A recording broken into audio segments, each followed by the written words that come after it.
I'm Tatiana, and today I am going to share with my experience and ideas in using the dry powder paints by trademark Fabrika Decoru. If you have not tried these paints yet, I will first tell you a few words about them and then show you some interesting techniques how to use them. Dry powder paint is a pigment powder paint. It is very light and non-toxic. It is used to create liquid watercolor paints, sprays, color texture pastes, gels and paints. You can use magic paints in your scrapbooking projects or you can draw pictures. Also, you can use these paints on different surfaces and in many ways. You can apply them on paper, cardstock, canvas, fabric, wooden or any other primed surfaces. The powder paint perfectly disperses in water, acrylic medium, any other paint or texture paste. I'm going to show this in my video today. The main advantage of dry paints are their economy and multipurposeness. And one more positive thing, you can use the paints as long as you wish unless you've run out of them. If you are still interested, go on watching the video. I really hope that you will like these paints and use them regularly.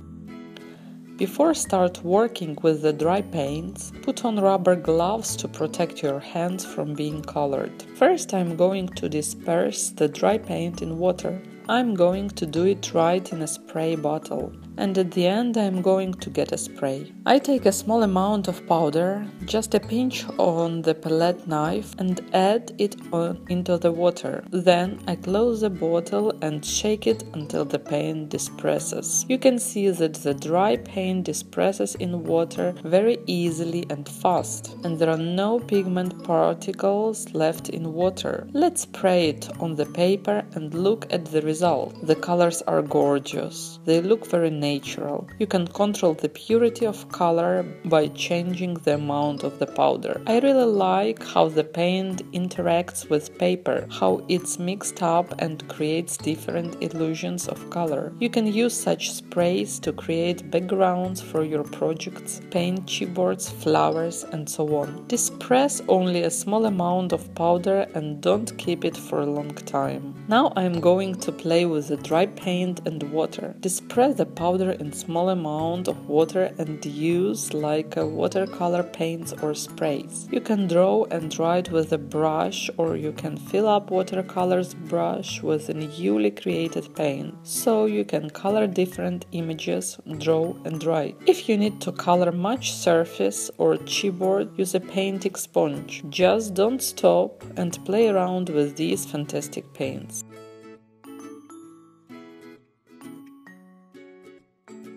Now I am going to show you one more way of using the paints. I fill up a watercolor brush with water. I choose several colors. Put a watercolor brush into a paint and draw. Applying this technique, you can get a smooth color gradient from really vibrant color to transparent one. You can color sheets of paper using this technique or create your own image for coloring using a stamping technique.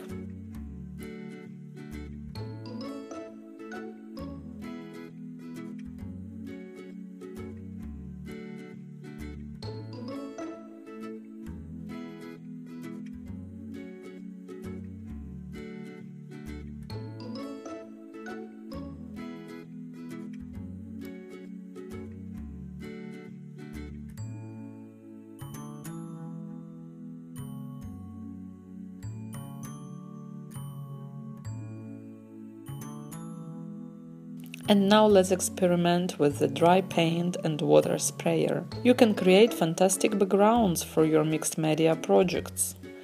Take a dry brush, put a small amount of dry paint on the paper or canvas and mist it. When dry paper with the embossing heat tool. If you want to add more paint, don't forget to dry the previous layer. Otherwise you will get dirty colors.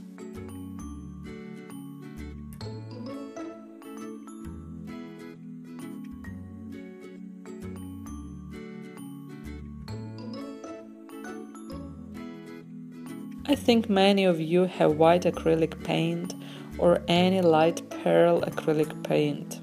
Let's see what we can get adding to them our dry powder paints. As you see, the paints are perfectly blending. You can control the color saturation by changing the amount of a powder paint. I decided to add more paint and I've got a vibrant green color. I get really gorgeous colors, blending powder and metallic paints. I love the shimmering effect in my project, and this combination of paints is a real catch. You can have just one metallic paint and few powder ones and get lots of fantastic pearl colors. You can apply these paints using a brush or a sponge.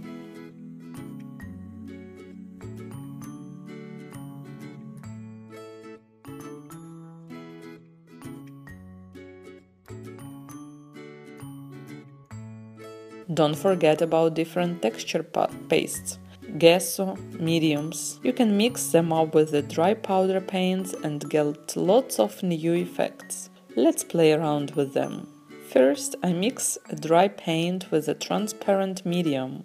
I'm going to use the same color of dry paints to compare the results. When mixing up with the medium, the powder perfectly blends and creates a beautiful flat color. You can control the color saturation by changing the amount of powder paint. At the end, I get a vibrant acrylic color and perfect heating powder. You can apply this paint using a brush, sponge, paint roller or palette knife. When mixing a powder paint with a white medium, I get a lighter tint, but you can also control its saturation. When mixing a powder paint with an acrylic primer, I get a vibrant color, and then I apply it on the surface is matte.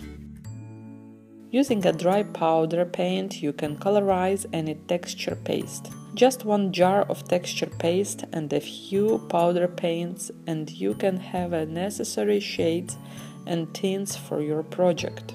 You can apply the paste using a brush or palette knife, different stencils.